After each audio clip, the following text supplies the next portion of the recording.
Siapa-siapa minta Brenda join balik sebab dia kena automatic remove tadi dengan Nasuha. Brenda and Nasuha minta siapa-siapa classmate dia suruh dia join sebab dia nak record ni dia kena kick dulu diorang tu. Saya pun tak tahu kenapa. Okay.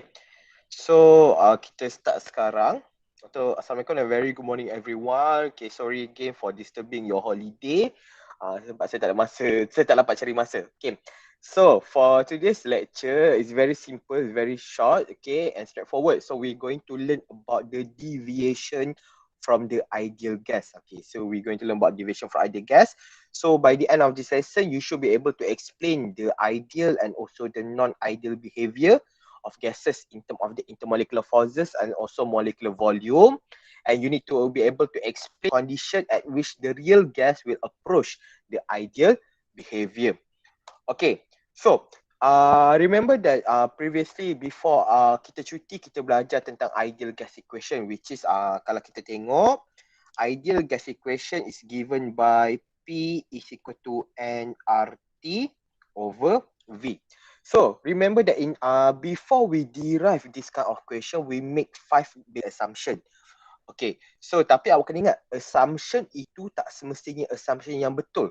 Sebab normally kalau dalam chemistry lah, so dalam chemistry normally the assumption itu kita buat supaya untuk memudahkan kita.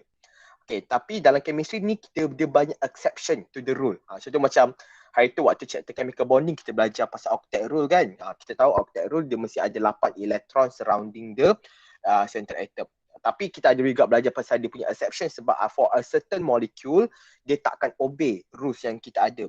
Same goes with the ideal gas equation. Not all gases or not at all condition gas itu boleh obey ideal gas. Okay, so remember that the ideal gas is any gas that obey the ideal gas equation and has the properties yang kita outline by the postulate dalam kinetic molecular theory tu. So kita recall balik. So when we deriving the ideal gas equation, we make 5 basic assumption. So the first assumption is the gas molecule are very tiny, that their size is negligible. Sebab apa? Sebab dalam satu container, normally if we have a large container, because the gas particle, the size is very, very small. So the size of the gas particle is very, very small. So that's why lah, the volume of the particle inside the container itu boleh neglectkan dia. Contoh macam ni kalau dekat satu planet, contoh awak ada satu planet dan awak seorang je. Saiz awak dengan saiz planet tu comparable ke tak comparable? Kau macam terlalu besar jarak beza dia.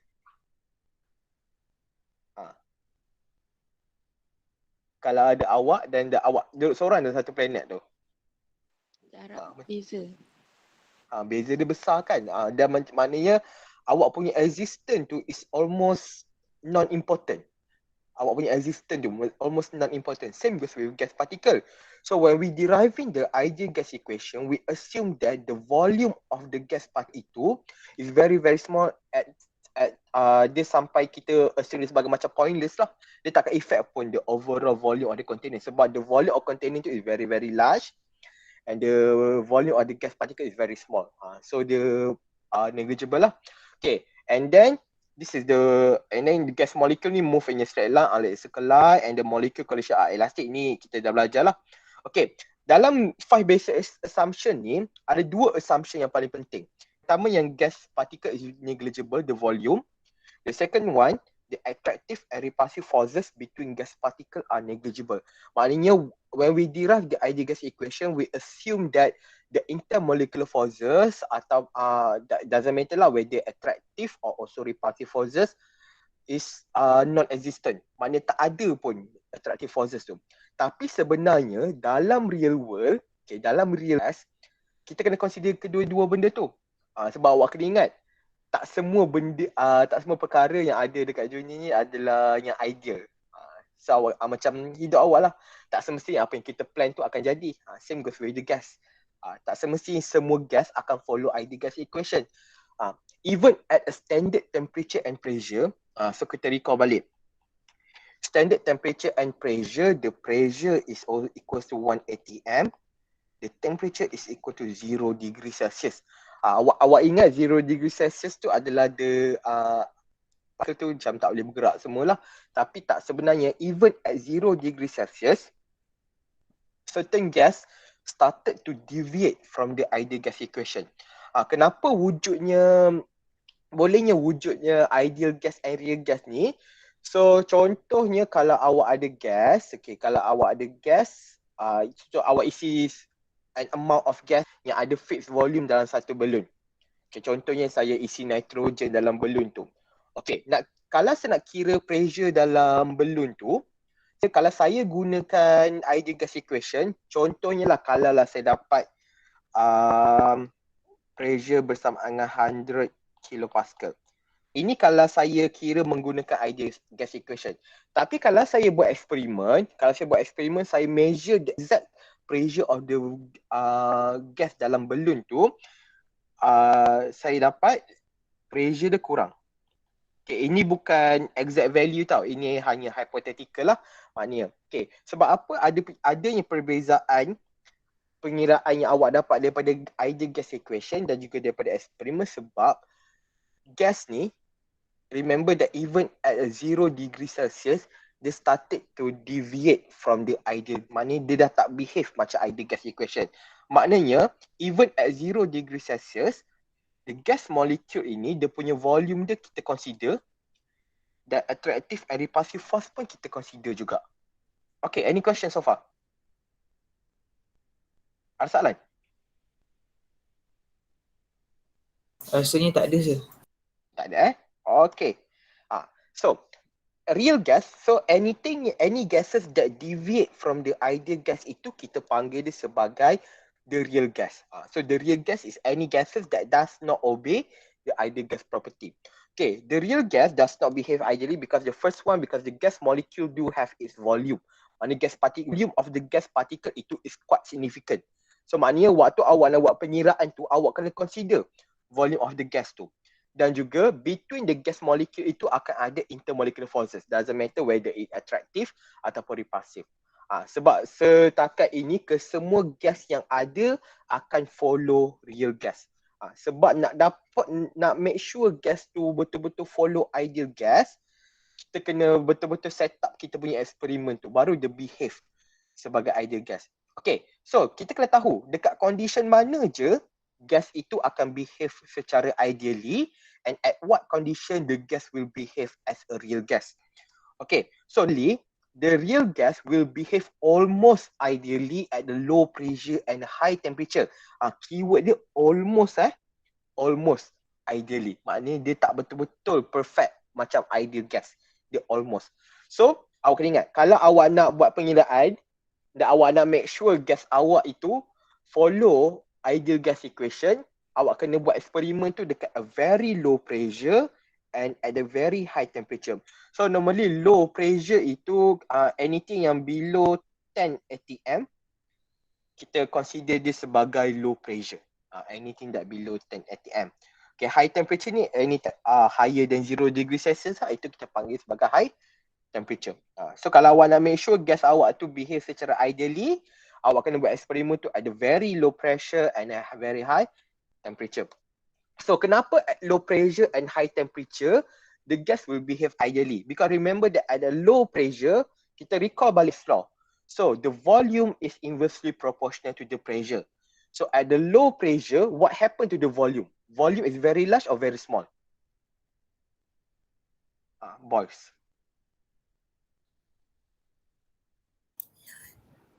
Very large kan? The volume is very large. So at a low pressure, the volume of the container is very large. So kalau the volume tu very large, because remember that the gas particle, dia akan follow the shape and also the volume of the container. So as the volume of the container is very large, that means the distance between the gas particle tu is very far from one another. So kalau distance very far apart between one another, dan the volume of the container itu is very large, that means the volume of the gas particle tu kita boleh neglect lah, mana dia punya existence tu macam is negligible. Sebab tu at a low pressure volume meningkat, so the volume of the gas particle tu is almost negligible. And at high temperature, so remember that when we supply heat to any gases or liquid, the particle will have a greater energy. Sebab kalau awak supply heat, so maknanya gas particle tu akan bergerak dengan laju lah. So if the gas particle is to move at very high speed, so maknanya gas particle tu macam dia berada berdekatan, lepas tu dia jauh balik. Maknanya dia tak sempat nak form attractive ataupun repulsive force. Sebab apa? Sebab dia bergerak dengan laju, so maknanya kinetic energy yang kita supply tu membuatkan yang membuatkan gas particle tu dia dapat overcome the forces of attraction. Okay, any question so far?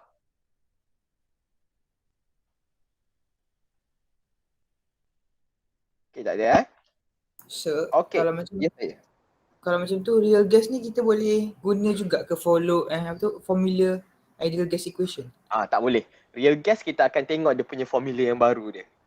Oh, okay sir. Sebab calculation yang kita buat dalam tutorial dalam past year tu, kita assume gas itu adalah ideal gas. Ingat kita assume. Maknanya bukan betul-betul real gas. Ideal gas. Okay. So, and the deviation of the gas started to occur at a high pressure and a low temperature. So dia terbalik. So at the high pressure, the volume of the container will decrease. So when the volume of the container itu decrease, so right now the volume of the gas particle to become more and more significant. Maknanya kalau awak tengok yang dekat sini, awak tengok the space for the gas particle to move to is quite large. Tapi kalau when you increase the pressure, the volume will decrease. So when the volume will decrease, what you can see that the space that the gas particle can move to is very very small. So now the volume of gas particle tu starting to become significant. So maknanya nak kira pressure sekarang ini, awak kena consider dia punya volume occupied by the gas particle itu. Sebab apa jadi dekat pressure kalau volume kita rendahkan, so kita tengok distance between gas particle tu makin lama makin rapat. Apa jadi dekat pressure? Increase or decrease?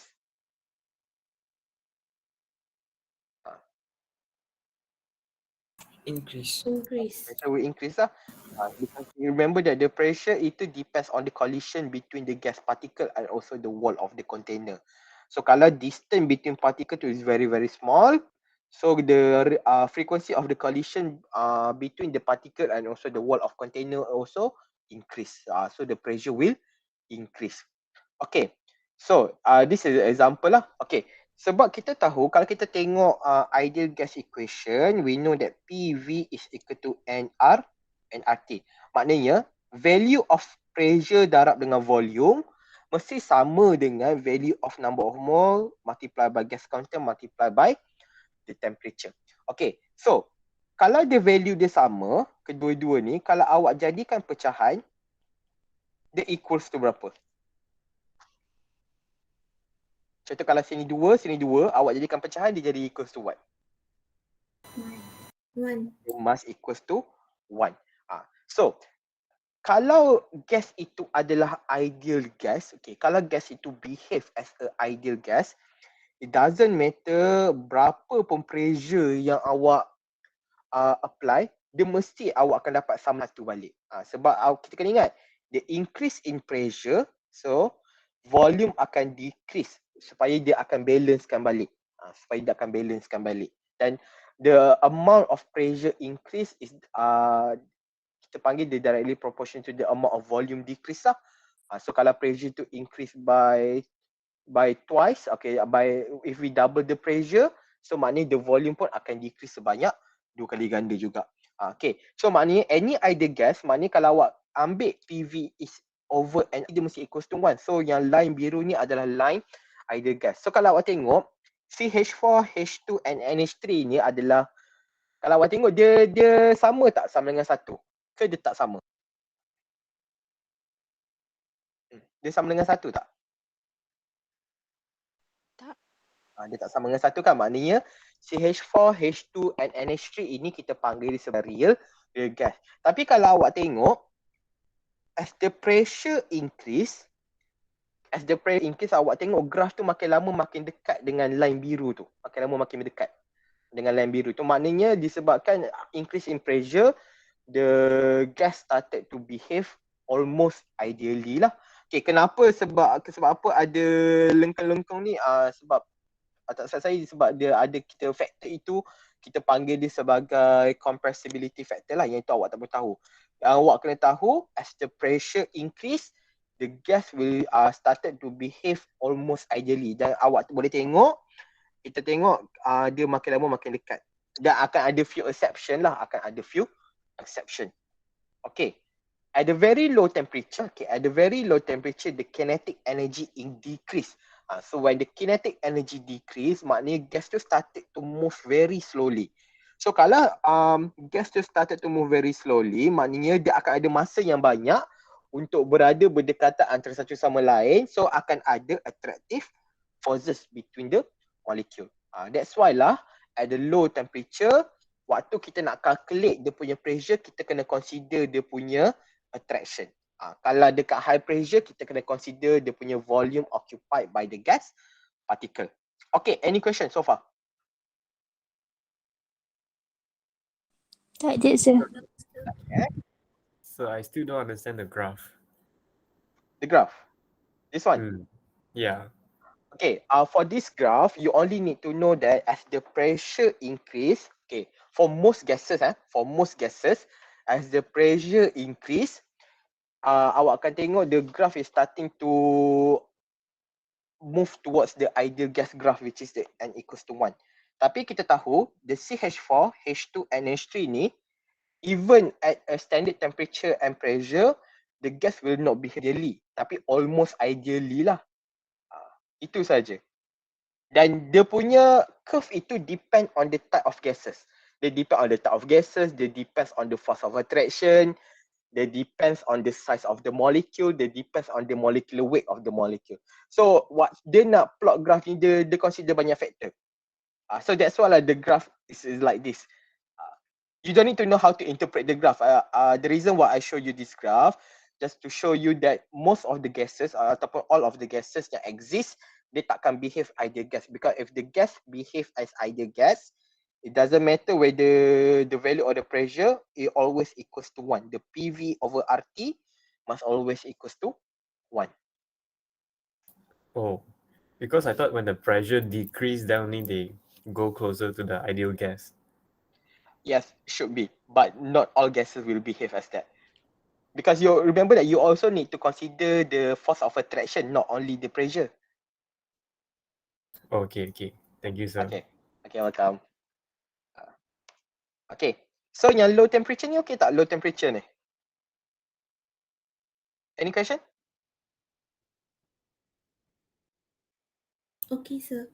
Okay, boleh Okay, so kalau awak tengok, okay, so let's say these three are the graph from the same gases, tapi kita buat ekperiment tu at a different temperature lah. So kalau awak tengok, at the higher the temperature, the line will starting to approach the ideal gas line. So sebab dia starting to approach the ideal gas line. Okay, so sebab low temperature dia akan deviate daripada ideal gas. Sebab low temperature maknanya speed tu is very very low, so maknanya dia ada masa untuk form attractive ataupun repulsive forces between the molecule. Okay. So, now kita macam tadi yang Amir akan tanya, kalau kita ada real gas, kita kena guna equation yang sama ke? Okay, kita kena guna equation yang lebih kurang sama, tapi kita ada buat a few modification. Because right now for a real gas, we need to consider the volume of the particle and also the forces of attraction between the particle. And the equation that we're going to use, we call it as a van der Waals equation. Okay, we need the van der Waals equation. Okay, so we need to adjust, sebab kita tahu tadi kalau pressure itu tinggi, volume rendah. Dan sekarang ni volume itu become significant. So maknanya nak cari the exact volume of the container itu, kita kena minuskan dengan volume occupied by the gas particle. Okay, macam tadi kalau kita increasekan temperature, the particle start to move slowly. So kalau particle tu start to move slowly, what happen to the pressure? What happen to the pressure? decreases. The pressure will decrease. So maknanya the pressure of real gas kita akan expect lagi rendah daripada pressure of ideal gas. So maknanya kalau kita nak samakan real gas dengan ideal gas ni, kita kena buat modification supaya kita increasekan pressure tu. Sebab kita account for the interparticle attraction. Interparticle ni stand for intermolecular forces lah. So mana-mana pun awak boleh guna. Okay. So Van der Waals equation ni awak jangan risau Awak jangan risau. Awak tak perlu buat calculation. Okay, awak tak perlu buat calculation untuk Van der Waals equation ni. So any calculation awak hanya guna ideal gas equation. Okay, so macam saya cakap tadi, okay, the attractive force between the gasicle itu akan membuatkan the particle itu move slower. Sebab kalau dalam ideal gas equation, kita assume yang attractive and also repulsive force itu the non-existent. So maknanya the particle tu dia boleh bergerak dengan laju. Okay, tapi once dia ada attractive ataupun repulsive forces between the gas molecule itu, dia akan slow down sikit. Okay, dia akan slow down sikit. Gas particle tu maknanya pressure real gas tu akan lagi kurang daripada pressure of ideal gas. So in order to make up the difference, so kita kena buat modification dekat sebab kita tahu PV is equal to nRT kan. So dekat pressure ini kita kena modification. So the exact pressure itu bersamaan dengan pressure of the real gas plus n square A over V square. Where n is the number of mole, V is the volume. Okay, A ini kita panggil dia sebagai Van der Waals constant. Okay, A ini adalah Van der Waals constant that the correspond to the attractive forces. Okay, and the value of the A dia dapat secara eksperimen. And the value of A different from different gas. Maknanya the value of A for H4 lain, for N2 lain, for H2 lain. Dia depend on the type of the gases. Okay, inilah modification sebab kita kena tahu yang ideal gas punya pressure is greater than real gas. So nak buat modification kita kena tambah satu benda ni. N square A over V square. Where A is the Van der Waals constant that correspond to the attractive forces. Okay, so kita tahu tadi waktu dalam real gas, the volume of the gas particle tu become very significant. Okay, the volume of the gas particle become very significant. So kita kena buat modification, so kita akan reducekan volume tu. So in order to reduce the volume, we modify by using V, the actual volume occupied by the gas particle is equal to V container minus N and B. So N is the number of mole. B ini juga kita panggil sebagai Van der Waals constant. Tapi dia correspond to the volume of the particle. Okay, dan the value of the B itu depends on the type of the gases. Different gas will have a different value of B. Okay. Dan kita masukkan modification kita ini tadi dalam ideal gas equation. So kalau kita nak kira real gas, kita kena guna formula ni. Tapi awak tak perlu buat pengiraan tau. So awak jangan risau. Okay. Okay, any question? Dah habis satu je sebenarnya. Any question? So sir, kita tak perlu guna equation ni ke?